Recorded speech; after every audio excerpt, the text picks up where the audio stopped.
Olá, sejam bem-vindos a mais um episódio do Apocalipse Revelado. O programa em que nós desvendamos capítulo a capítulo, versículo a versículo, símbolo a símbolo, todos os detalhes deste maravilhoso livro. É uma aventura, estamos aqui numa aventura a tentar desvendar o livro do Apocalipse e neste episódio vamos continuar a segunda visão de João, a visão sobre os 7 selos. Na semana passada já vimos o capítulo 4, capítulo 5, onde vimos a cerimónia de recoroação de Cristo como Rei do Universo. Uma cerimónia muito interessante que nos mostra Cristo como Rei. Vimos também que na primeira visão nos é apresentado Cristo como nosso sacerdote e nesta segunda visão nos é apresentado Cristo como Rei. Na primeira visão vimos mensagens dirigidas às 7 igrejas, ou seja, ao povo de Deus ao longo de 7 fases da história. E nesta visão nós temos então uma mensagem dirigida não às igrejas, mas a toda a terra. Ele, como Rei nesta terra, está a dirigir a todas as suas criaturas nesta terra. Então esta mensagem dirigida à terra é nada mais, nada menos do que 7 fases de como iria ser a sociedade em geral durante a história. Para nós hoje isto é a história, na altura de João isto era profecia. Nós vamos ver ao longo da descrição, vamos comparar com o livro de história e ver exatamente o desenrolar da sociedade em geral ao longo destes últimos 2000 anos da história. Mas vamos olhar para o nosso quadro então. Nós estamos a percorrer então a estrutura da visão dos 7 selos. Vimos no último episódio então a cena introdutória que se passa no céu, em Apocalipse 4 e 5, onde vimos então a cena da recoroação de Cristo, quando ele ascendeu ao céu. E agora vamos ver a descrição profética, antes de vermos o primeiro intervalo, o segundo intervalo e a conclusão profética.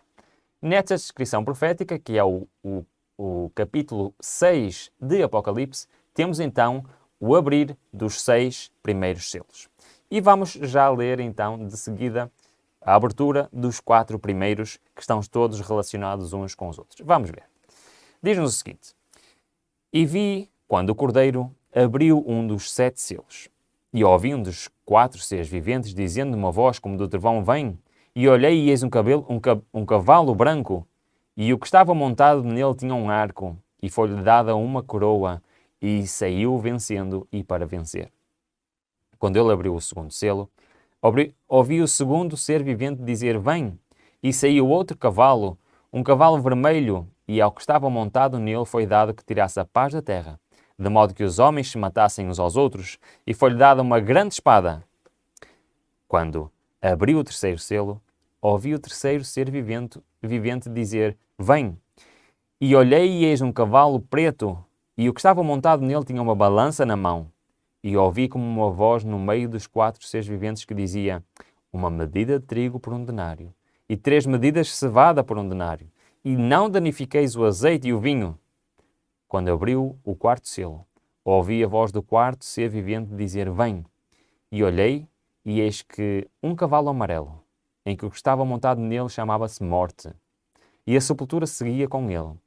E foi-lhe dada autoridade sobre a 4ª parte da terra, para matar com a espada, e com a fome, e com a peste, e com as feras da terra. Bom, temos aqui uma descrição profética carregada de símbolos. Nós vamos passar todo este episódio a desvendar cada um destes símbolos e a ver exatamente o que é que isto quer dizer. Estes foram os primeiros 4 selos abertos. Relembro que são 7 selos, são 7 mensagens, 7 períodos da história de como esta terra iria estar ao longo de vários séculos.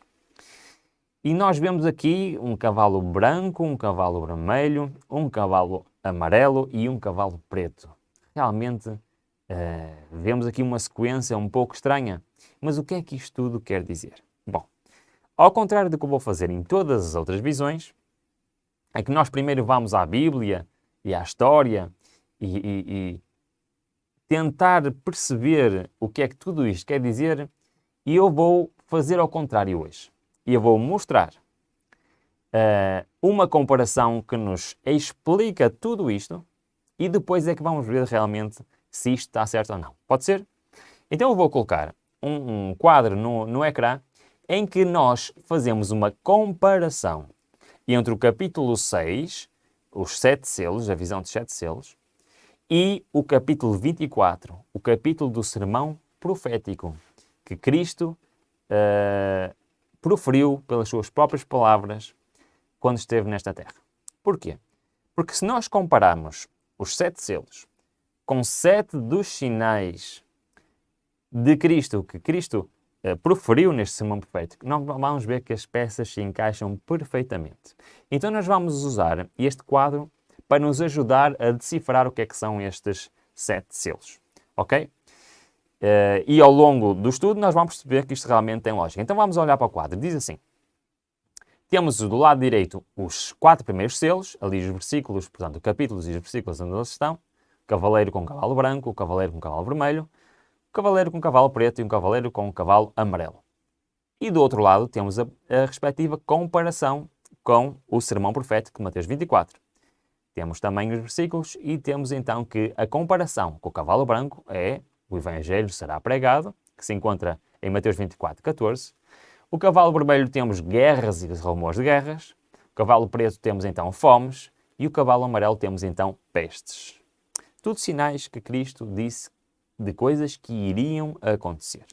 Agora, vamos esmiuçar isto e ver realmente se isto tem lógica o que nós estamos aqui a fazer. Para isso vamos olhar outra vez para o texto e vamos nos concentrar agora nos primeiros 4 versículos, está bem? Apocalipse 6, 1 a 4, que tem aqui muitos símbolos para nós entendermos. Vamos olhar então, vemos que Cristo abriu o primeiro dos 7 selos, um dos seres viventes, ou seja, são 4 seres viventes, ou seja, 4 querubins que estão à volta do trono e são eles que vão falando para João, um de cada vez nesta visão. E o primeiro falou e ele viu um cavalo branco. Alguém que estava montado em cima dele tinha um arco e tinha uma coroa e saiu vencendo e para vencer. Okay? Vamos nos concentrar então nisto. E vamos começar a ver o que é que são estes símbolos. Primeiro vamos começar por um arco. Ele tinha um arco na mão. O que é que quer dizer? Bom, Jeremias dá-nos essa resposta. Em Jeremias 49, 35, diz-nos o seguinte: assim diz o Senhor dos Exércitos: eis que eu quebrei o arco de Elão, o principal do seu poder. Então, está-nos aqui a falar de um arco. E o que é que este arco então simboliza? Vamos ver. Vamos olhar para o nosso dicionário profético e vamos pôr exatamente o arco e o seu significado. Qual é o significado que nós podemos aqui ver? Vemos que significa poder. Então, este cavaleiro que está sentado no cavalo branco é alguém que tem muito poder. Muito bem. O que é que ele tem mais? No texto, o que é que nos diz? Tem também uma coroa. Bom, todos nós sabemos o que é que significa uma coroa, mas vamos à Bíblia ver o que é que isto significa. Diz-nos assim em 2 de Crônicas: então tiraram para fora o filho do rei e pondo-lhe uma coroa e o testemunho o fizeram rei. E Jeiai e seus filhos o ungiam e disseram: viva o rei! Então o que é que significa coroa nesta linguagem profética? Significa aquilo que todos nós sabemos o que significa, não é? Nós, quando vemos a imagem do rei sentado no seu trono com uma coroa na cabeça, a coroa é um símbolo, não é nada mais. Não é a coroa que dá poder ao rei, é um símbolo. E isto é recorrente no livro do Apocalipse. Nós temos símbolos. E ao usar a coroa, está a usar exatamente isto. Significa um rei ou um reino, um poder político ou às vezes até político ou religioso neste mundo. Continuando então com o nosso texto, nós olhamos e vemos que este personagem, além de muito poderoso, é um rei. Quem é que acabou de ser coroado como rei? Na introdução, quem é que foi coroado como rei? Jesus Cristo. Um cavalo que era branco. Já vimos na primeira visão que o branco significa pureza, significa ausência de pecado e é um símbolo também de Cristo e dos seus seguidores. Então quem é que está aqui simbolizado? Realmente está simbolizado Cristo. Está simbolizado o cristianismo. E foi exatamente o que aconteceu nesta primeira fase.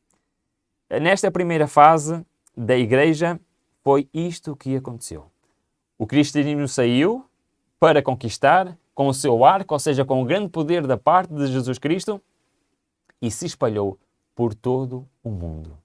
Esta conquista não foi uma conquista à força, não foi uma conquista por guerras, foi uma conquista espiritual. Cristo deixou a missão a 12 homens. Um deles ficou pelo caminho, foi substituído por outro, depois se juntaram mais e mais e mais, e o cristianismo se espalhou por todo o mundo. É muito interessante que o Império Romano, ao mesmo tempo que mantinha todas as suas províncias cativas a pagar impostos, mas ao mesmo tempo também serviu para se poder espalhar de uma maneira mais fácil o cristianismo. E foi exatamente isso que aconteceu. Se nós olharmos pelas palavras de Paulo, por exemplo, em Romanos e de seguida em Colossenses, vemos exatamente isto. A todos que estáis em Roma, portanto, a carta aos Romanos foi uma carta escrita à Igreja de Roma, dizia: a todos que estáis em Roma, amados de Deus, chamados para ser santos. Graça a vós e paz da parte de Deus, nosso Pai, e do Senhor Jesus Cristo. Primeiramente, dou graças ao meu Deus, mediante Jesus Cristo, por todos vós, porque em todo o mundo é anunciada a vossa fé. Já na altura de Paulo, esta visão de João se estava a cumprir. Em todo o mundo o Evangelho estava a ser pregado. Voltando ao texto, um pouco mais à frente, diz: logo a fé é pelo ouvir, e o ouvir pela palavra de Cristo. Mas pergunto, porventura não ouviram? Sim, claro que ouviram. Sim, por certo. Por toda a terra saiu a voz deles e as suas palavras até aos confins do mundo. Na carta aos Colossenses, como eu estava a dizer, diz exatamente o mesmo. Olha, reparem, por causa da esperança que vos está reservada nos céus, da qual antes ouvistes pela palavra da verdade do Evangelho, que chegou a vós, como também está, aonde? Em todo o mundo, fortificando e crescendo, assim como entre vós, desde o dia em que ouvistes e conhecestes a graça de Deus em verdade. Se é que permaneceis na fé, fundados e firmes, não vos deixando apartar da esperança do Evangelho que ouvistes, e que, passado, foi pregado a toda a criatura que há debaixo do céu, e do qual eu, Paulo, fui constituído ministro. Então nós olhamos para esta visão, e este primeiro cavalo simboliza exatamente esta conquista espiritual. Este cavaleiro, neste cavalo branco, significa nada mais, nada mesmo do que a expansão do cristianismo por todo o mundo conhecido da época. Por todo o lado se ouviu falar de Cristo, da sua morte, da sua ressurreição, do Evangelho eterno. Os próprios apóstolos participaram nisto. Paulo foi um dos expoentes máximos da missão. Missionários foram enviados para todo o mundo para falar de Cristo. E todo o mundo ouviu o Evangelho eterno. Muitos se converteram e o cristianismo se espalhou. E, portanto, este cavalo branco representa esta fase da história deste mundo em que houve um crescimento exponencial do cristianismo puro, do cristianismo primitivo, daquele que realmente converteu corações em todo o mundo, porque era dirigido por um, que é nada mais, nada menos, do Rei deste universo, por Jesus Cristo. Mas a seguir veio outro cavalo, e veio então um cavalo vermelho. E este cavalo fala-nos então de violência. O cavalo vermelho é símbolo muitas vezes de sangue, de morte, de destruição, e vemos que foi exatamente isso que aconteceu. Se olharmos para o texto, nós vemos que este cavalo foi-lhe permitido que tirasse a paz na terra. Ou seja, se a terra vivia, apesar de quase todo o mundo fazer parte do Império Romano e estarem sujeitos à autoridade romana, existia relativa paz. Mas essa paz estava prestes a terminar. E diz o texto, de modo que os homens se matassem uns aos outros, e foi-lhe dado uma grande espada. A seguir à fase de expansão do cristianismo, nós tivemos uma fase em que as guerras se tornaram predominantes. É interessante, e se nós formos olhar para os livros de história, nós vemos que na altura em que o cristianismo se espalhou, foi precisamente na altura de maior expansão do Império Romano. E isto tem toda a lógica, porque reparem, o Império Romano, apesar de ser algo que não era, com certeza, da vontade de Deus, um povo subjugar outros povos, mas Deus usou o Império Romano para poder espalhar o seu Evangelho. Porque reparem bem, para haver comunicação entre todas estas províncias que iam desde Portugal até a Ásia, desde o norte da África até a Escandinávia, as ilhas inglesas, nós tínhamos povos totalmente diferentes, com culturas diferentes, com línguas diferentes. Como é que eles conseguiam comunicar uns com os outros? É verdade, havia uma língua comum, que era o grego. Apesar de uns falarem uma língua aqui, outros falarem outra língua aqui, todos terem a sua língua nativa, todos falavam, se comunicavam e se entendiam em grego. Não é por acaso todo o Novo Testamento, todas as cartas do Novo Testamento foram escritas em grego. E eram enviadas e toda a gente conseguia ler, toda a gente conseguia compreender. Porque existia uma língua franca, uma língua que era falada quase universalmente, que era o grego.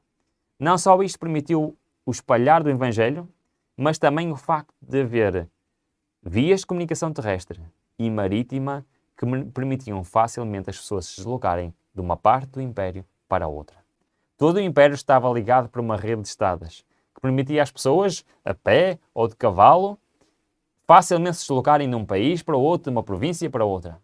Mesmo por via marítima isto era possível. Havia rotas marítimas por todo o Império, que permitia facilmente, em poucos meses, em poucas semanas, se deslocarem de um lado para o outro. Isto foi usado para que o Evangelho percorresse todo o mundo. Mas em breve iria começar o declínio deste mesmo Império. E se nós olharmos para os livros de história, nós vemos exatamente isso. Reparem o que é que aconteceu. A crescente pressão dos bárbaros, povos que estavam fora da cultura greco-romana, também contribuiu grandemente para o colapso da civilização romana. As datas revelantes incluem o ano de 117 d.C., quando o Império estava em sua maior expansão territorial, e a adesão de Diocleciano em 284. Ou seja, nos primeiros séculos, que foram os séculos da expansão do cristianismo, foram também os séculos em que maior expansão tinha o Império Romano. Mas depois começou o declínio. A perda territorial, considerável e irreversível, no entanto, começou em 376. E eu queria parar um bocadinho aqui antes de continuarmos o texto. A queda do Império Romano começou no final do IV século. Reparem que isto coincidiu quando, logo após aquilo que vimos na visão anterior, houve a junção de quê? Da Igreja Cristã Primitiva com a Igreja de Roma, que trouxe a corrupção à Igreja Cristã. A doutrina pura se misturou com a doutrina pagã da Igreja Romana. E o Império se tornou supostamente cristão, mas era cristão corrompido. Era um cristão em que havia junção entre a doutrina primitiva de Cristo e as doutrinas pagãs da Igreja de Roma. E não é coincidência que poucos anos depois começou o declínio e a destruição do Império Romano. Mas voltemos ao texto, então. Como eu estava a ler, a perda territorial considerável e irreversível, no entanto, começou em 376, com a irrupção em larga escala de godos e outros povos bárbaros. Por 476, quando Odoacro depôs o imperador Rómulo Augusto, o imperador romano do Ocidente exercia poder militar, político ou financeiro insignificante e não tinha controle efetivo sobre os dispersos domínios ocidentais, que ainda poderiam ser descritas como romanos. Ou seja, em cerca de um século, o Império Romano se colapsou. Foi-se fragmentando até perder a sua influência e deixar de existir. Ora, isto aconteceu à custa de muitas guerras, à custa de muitas mortes, à custa de muitas espadas a serem usadas. E isto terminou com um período de relativa paz. Mas este período de guerra prolongou-se por muitos anos. Não foi só no terceiro século, não foi só no quarto século, estas guerras continuaram. Quer no Império, com o terminar do Império Romano no Ocidente, quer ainda com o Império que continuou no Ocidente, onde foram então continuamente exercidas estas guerras. Mas não só, porque a Igreja que se tornou proeminente e tornou-se também como uma força política. A própria Igreja Católica Apostólica Romana também iniciou as suas próprias guerras. E durante séculos, e se formos a ver, por exemplo, no quadro que temos no nosso ecrã, nós vemos que durante séculos houve aquilo que todos nós já ouvimos falar, que foram as cruzadas. Século após século, batalha após batalha. Nós vemos que durante muito tempo a guerra foi predominante. Se por um lado nós tivemos então uma parte de expansão inicial na Igreja Cristã, agora vemos uma parte em que a guerra passou a ser o aspecto predominante da sociedade em geral. Mas a visão não termina aqui. E se nós lemos, e se nós olharmos para o nosso quadro, nós vemos que de um cavalo branco, que passou para um cavalo vermelho, que significou lutas, guerras, morte, temos agora então um cavalo preto. E depois ainda vamos ter um cavalo amarelo. Agora no cavalo preto e no amarelo nós vamos ter que parar um bocadinho e vamos ter que ver com calma o que é que isto tudo quer dizer. Se nós já vimos que houve uma primeira parte de expansão do cristianismo, uma segunda parte em que houve muitas guerras, muitas lutas, agora temos outras duas fases diferentes. E temos uma fase em que o cavalo é preto. E vemos que, voltando agora para o texto, que eis que um cavalo preto e o que estava montado tinha uma balança na mão. E ouvi como uma voz no meio de 4 seres viventes que dizia: uma medida de trigo por 1 denário e 3 medidas de cevadas por 1 denário. E não danifiques o azeite e o vinho.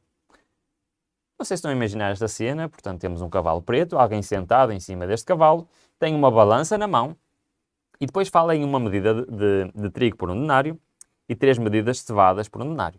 Ou seja, isto é quase uma transação comercial, em que se está a pesar farinha para se dar a alguém à troca de dinheiro. Denário era uma medida de dinheiro. Ora, o que é que isto quer dizer? Isto quer dizer uma coisa muito simples. Não sei se se lembram do nosso quadro, em que nós comparamos Mateus 24 com os 7 selos. Na parte do cavalo preto falava em fome. E é exatamente o símbolo que nós temos aqui. Reparem que alguém está simbolicamente a comprar farinha. Farinha era e continua a ser com que as pessoas fazem o pão, e o pão era um símbolo de alimento, sempre foi em toda a Bíblia um símbolo de alimento, quer alimento físico, na sua literalidade, quer alimento espiritual. Mas nós vemos aqui algo interessante, é que 1 denário era nada mais, nada menos que o salário de um dia inteiro de trabalho. E reparem o que é que nesta altura as pessoas podiam comprar com o salário de um dia. O símbolo que nós temos aqui. Com o salário de um dia, podia comprar uma medida de trigo. Não sei se estão a perceber o que é que isto quer dizer. É que uma medida de trigo dava para fazer uma refeição para uma pessoa. Ou seja, nesta altura, nesta fase da história, para se comprar uma refeição para uma pessoa, era preciso trabalho de um dia inteiro. E por isso temos aqui outra opção, que era a comida mais barata. A farinha de trigo era mais cara, a farinha de cevada era 1/3 do preço. Vamos voltar ao texto, o que é que nos diz? Uma medida de trigo por 1 denário e 3 medidas de cevada por 1 denário. Portanto, o mesmo preço para uma medida de trigo era para 3 medidas de cevada. Ou seja, se as pessoas fossem à comida mais barata, conseguiam com o salário de um dia comprar 3 refeições, que daria 3 refeições para uma pessoa, ou, pensem bem nisto, numa família de 3 pessoas, uma refeição por dia. Está-nos claramente aqui a mostrar que seria uma época de extrema pobreza, em que as pessoas mal tinham como sobreviver. Estamos a falar aqui de uma época em que existiam 3 classes. Existia a nobreza, os reis, os nobres, que eram ricos, havia o clero, que eram ainda mais ricos e ainda tinham mais poder, e havia todos os outros.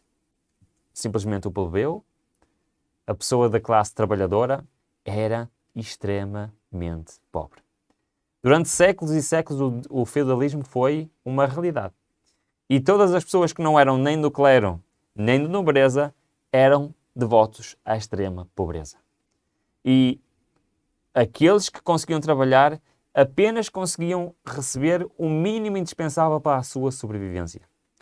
Foi, de facto, um período de grande miséria, de grande fome e de grande pobreza. E isto se arrastou ao longo dos séculos. E houve alturas que foi um pouco melhor e as pessoas conseguiam sobreviver, mas houve alturas em que mesmo a própria sobrevivência estava posta em causa.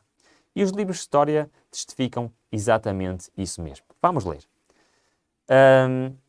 Primeiro vamos ler a representação espiritual, que estávamos há bocado a falar, em Mateus 4,4, que nos diz: Mas Jesus lhe respondeu, está escrito, nem só de pão viverá o homem, mas de toda a palavra que sai da boca de Deus. Ou seja, o pão é um alimento físico, mas também um símbolo para o alimento espiritual. Vamos acrescentar aqui no nosso dicionário profético, portanto, o pão, neste caso está representado pela farinha, que servia para fazer o pão, para as pessoas se alimentarem, significa espiritualmente a palavra de Deus.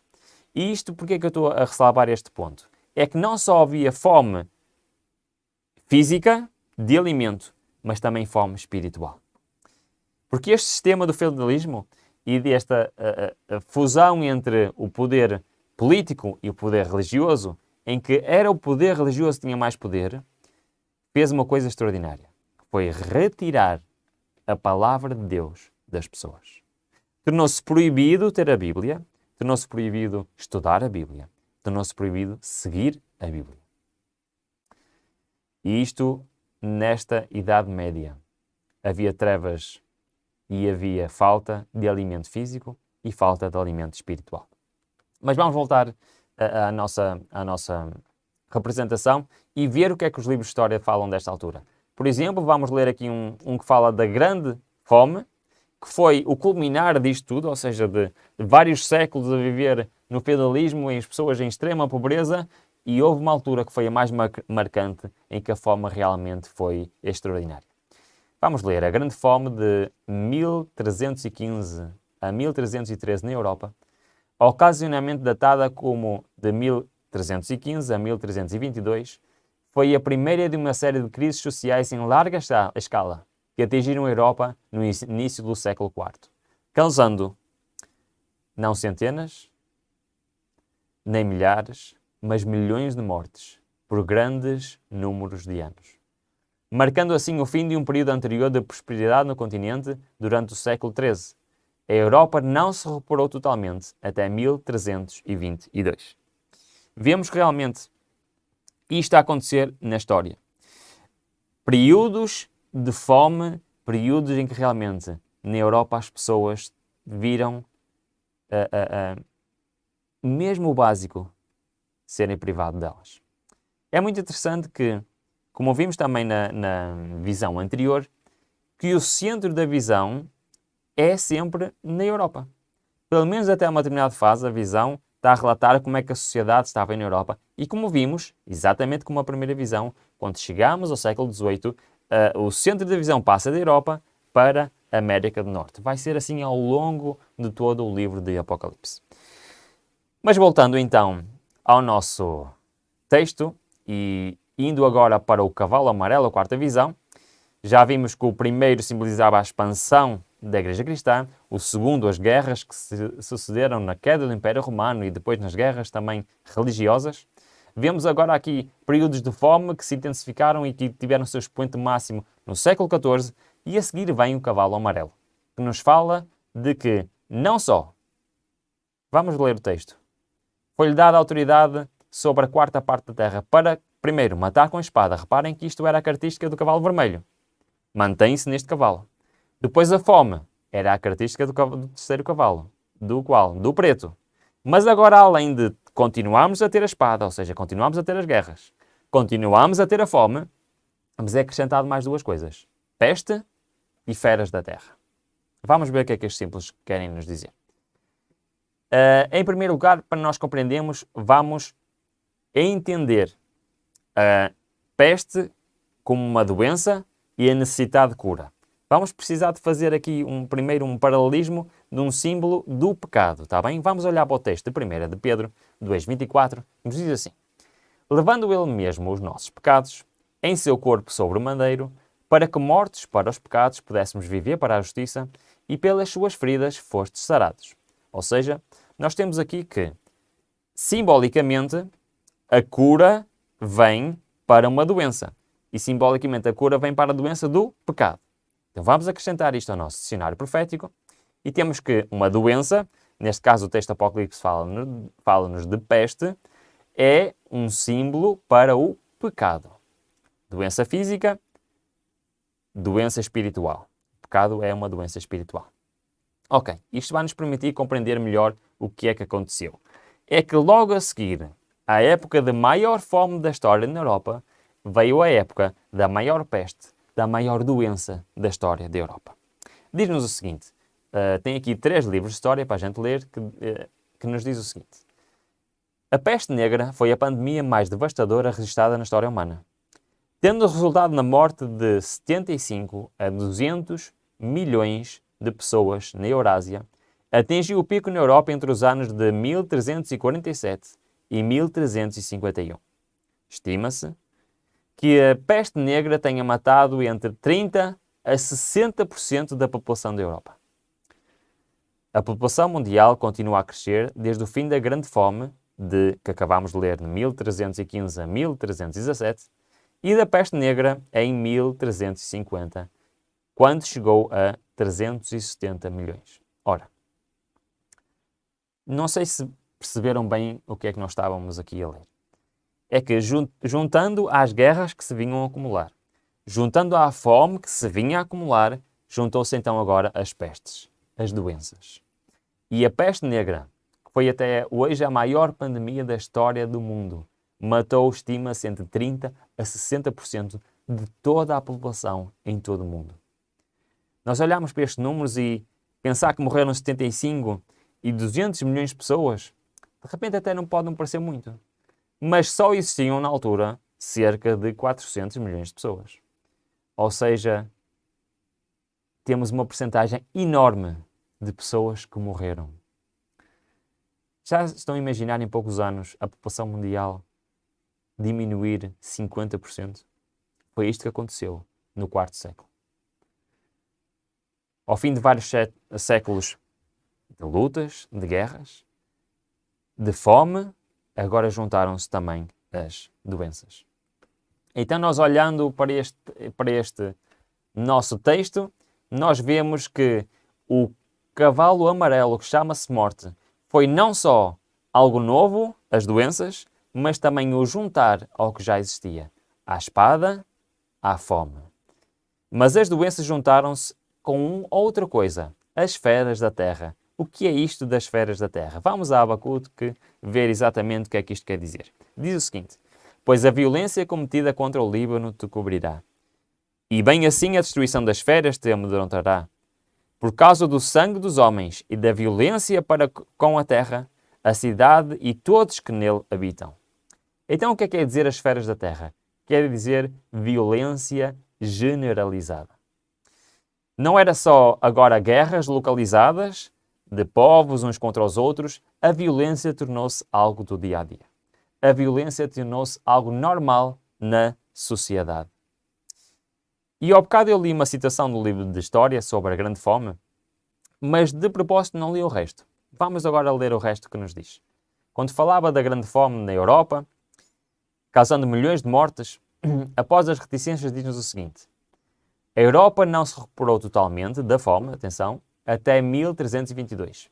Foi um período, reparem bem, foi um período marcado por níveis extremos de crime, doenças, mortes em massa e infanticídio. Houve consequências para a Igreja Católica, os Estados Nacionais, a demografia do continente, a sociedade europeia como um todo. Nós vemos que realmente isto mudou a sociedade por toda a Europa. E de facto, estes 4 cavalos, estas 4 fases marcaram a história da Europa durante muitos séculos. Primeiro a expansão do cristianismo. Depois o início das guerras. Depois a juntar às guerras veio o quê? Veio fome. Depois a juntar à fome veio as doenças. E depois um estado caótico de anarquia e de violência por toda a Europa. Não eram épocas muito interessantes para se viver. Foram épocas bem difíceis. E estas épocas difíceis foram o resultado de uma coisa apenas: voltar as costas a Deus. Voltar as costas à sua palavra, à sua lei de amor. A Bíblia era ignorada, a Bíblia era desprezada, o Deus da Bíblia era ignorado, era desprezado. As pessoas se diziam cristãs, mas não conheciam a Cristo. As pessoas diziam-se cristãs, mas só estavam preocupadas com violência, com o crime, com a morte e muitos apenas com a sobrevivência. E já ninguém olhava para as palavras que Deus deixou escrito. A Bíblia tinha sido proscrita, tinha sido proibida e, como vamos ver no próximo episódio, poucos ainda tinham acesso a ela. No entanto, temos aqui um aspecto que eu não posso deixar de frisar. E vamos terminar o estudo de hoje exatamente com este aspecto. É que se nós olharmos durante a visão do cavalo preto, do terceiro cavalo, o texto diz algo que eu não mencionei e que vou mencionar agora. Diz: não danifiques o azeite e o vinho. Isto era uma mensagem, na minha opinião, a mensagem mais importante destes 4 primeiros selos. É que apesar de todas estas lutas, guerras, fome, destruição, violência, doenças, não foi permitido danificar o azeite e o vinho. Bom, o que é que isto quer dizer? Vamos fazer um pequenino estudo para entender o que é que isto quer dizer. Vamos começar por Êxodo e pela palavra azeite. O que é que azeite simboliza, então, profeticamente? Diz-nos o seguinte: e especiarias e azeite para a luminária, e para o azeite da unção, e para o incenso aromático. Está-nos a dizer já 2 funções que o azeite tinha literais. Tinha azeite para iluminar, nas lamparinas era posto azeite para fazer de combustível, por exemplo, no santuário celestial, no candelabro era um azeite que era lá colocado para dar luz. E temos a outra função do azeite que era para unção. Ora, o que era isto da unção? Cargos importantes de responsabilidade, como por exemplo o cargo de um rei, no povo de Israel, para ele ser rei, tinha que ser ungido. Ou seja, tinha que ser vertido ou aplicado azeite na cabeça daquele que se iria tornar rei. Vamos ler. Em 2 Coríntios, diz-nos o seguinte: mas aquele que nos confirma convosco Cristo e nos ungiu é Deus, o qual também nos selou e nos deu como penhor o Espírito em nossos corações. Então, o que é que significa para nós hoje o ungir com azeite? Assim como antigamente um rei era ungido com azeite para ser rei, com que é que nós hoje devemos ser ungidos? O texto é claro: com o Espírito Santo nos nossos corações. Então, o símbolo que nos interessa hoje aqui, o azeite, é a unção do Espírito Santo. Vamos ainda ler mais um texto. Em 1 João diz-nos: para vós outros, uma unção que dele recebeste permanece em vós. E não tendes necessidade de que alguém vos ensine, mas como a sua unção vos ensina a respeito de todas as coisas, e é verdadeira e não é falsa, como ela nos ensinou, assim permaneceis nele. Uma das funções da unção, uma das funções do Espírito Santo no nosso coração é esta: é nos ensinar, é nos levar à verdade da Bíblia. Por isso é que é tão importante, sempre que nós abrimos a Bíblia, sempre que nós temos os nossos momentos de estudo com Deus, nós devemos pedir a Deus a presença do Espírito Santo no nosso coração. Porque nos vai ajudar a discernir todas as mensagens que Deus nos quer trazer. Então, olhando para o nosso quadro profético, o que é que nós vemos? Vemos que o azeite é um símbolo do Espírito Santo. E o vinho? O que é que será então o vinho? Vamos ver. Diz-nos então, em Lucas 10, e aproximando-se, atou-lhes as feridas, deitando nelas azeite e vinho, e pondo sob a sua cavalgadura, levou-o para uma estalagem e cuidou dele. É verdade. O azeite e o vinho eram usados para curar as feridas.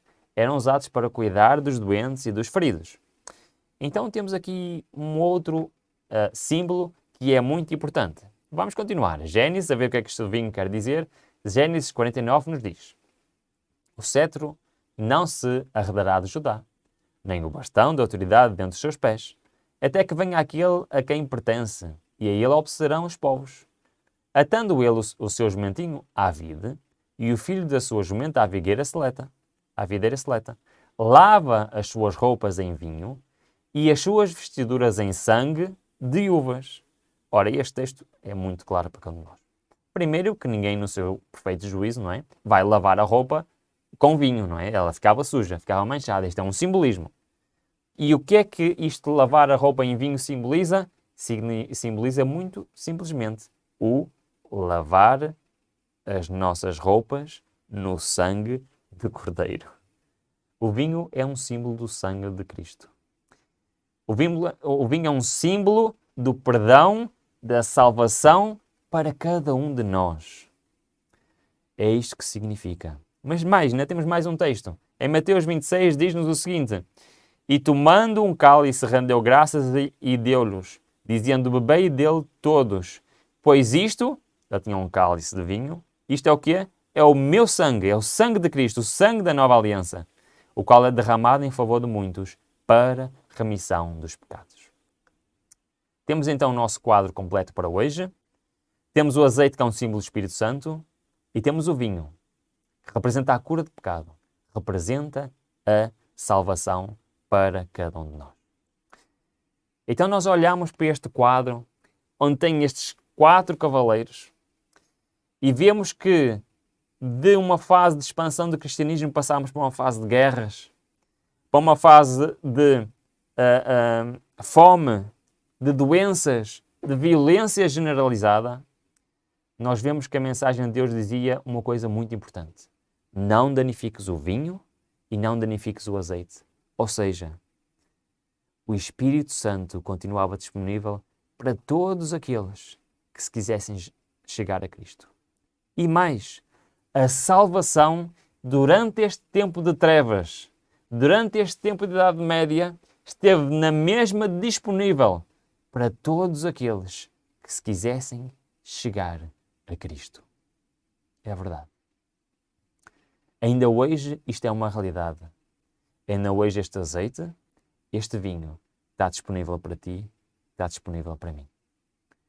O Espírito Santo está ansioso para trabalhar na minha vida. O Espírito Santo está ansioso para trabalhar na tua vida. Está ansioso para fazer uma obra transformadora no nosso coração. Cristo está ansioso para ser o nosso melhor amigo. Nos trazer o perdão pelo seu sangue. Nos trazer a cura para o pecado. E nos dar a salvação. Cristo é nosso sacerdote. Cristo é nosso Rei. Mas, acima de tudo, Cristo é o nosso Salvador. E é este Cristo que nós encontramos no livro de Apocalipse. O meu desejo para cada um de nós é que Cristo seja uma presença na nossa vida e que pela ação do Espírito Santo traga-nos a cura para o pecado e a salvação a cada um de nós. Que Deus nos abençoe. Olá, gostou deste vídeo? Então apoie o nosso canal. Existem 3 maneiras simples de o fazer. Primeira, faça um like neste vídeo. Segunda, subscreva o nosso canal. E terceira, partilhe este vídeo. Ao partilhar este vídeo, está a partilhar o Evangelho.